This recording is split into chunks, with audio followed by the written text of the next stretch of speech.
আমাদেরকে ছেড়ে বিয়ে করেছিল, আমরা জানতাম না, তাই আমরা ওই দিনটা আজকে আবার পালন করছি। যেহেতু দাদা এখন অফিসে গেছে, দাদাকে পাচ্ছি না, তাই আমার যাকে নিয়েই এখন আমরা একটু আনন্দ সারপ্রাইজ, জানি না সারপ্রাইজ। তার জন্য আমার বড় বৌদির বিবাহবার্ষিকী, তার জন্য তোমরা দেখো আমরা কি করছি না করছি।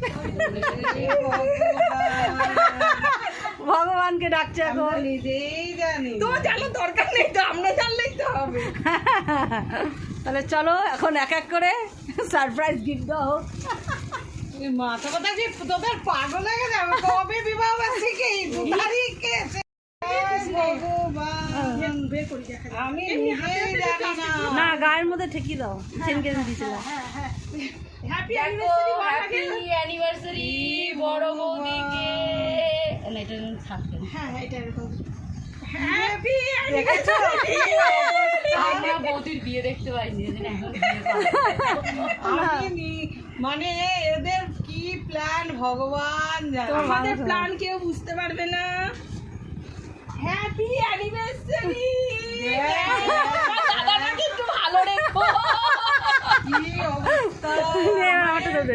দেখো আমার দিদি এবার গিফট দেবে। Happy anniversary. কি বাবা, তোরা সত্যি পারছো।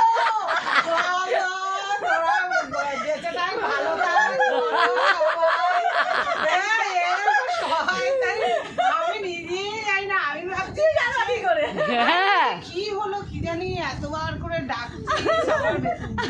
আবৃত্তি ক্লাসে যাই, যেটা হালকা ফালকা শাড়ি দিলাম, আমরা সবাই পরে যাবে। খুব সুন্দর হয়েছে। তোদের মাথায় কেন শয়তানি বুদ্ধি কে জানে। দেখো বন্ধুরা কি সব বলছে নাকি আমাদের মতো। এটা কি শয়তানি বুদ্ধি বলো? প্লাস্টিক গুলো ভরে হ্যাঁ হ্যাঁ, আমি ভাবতে আমি যে কিসের জন্য ডাকছে শুধু বারবার করে। আমি যে কি তুমি আবৃত্তি চলো আর ও ছেলের বিয়ের পর দেখতে থেকে শাড়ি থাকো। পরবে।